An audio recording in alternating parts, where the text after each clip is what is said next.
Here's the challenge I want to leave you with. This week, choose one way to practice intentional rest. Just one. Maybe it's putting your phone away after 9 p.m. Maybe it's saying no to one extra commitment.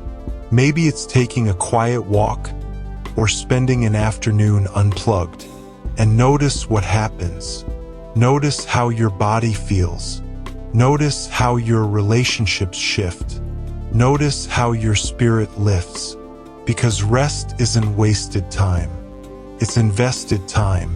It's the soil where resilience grows, where creativity blossoms, where faith deepens. The world says hustle harder, but your soul is whispering, slow down, breathe, rest. The choice is yours.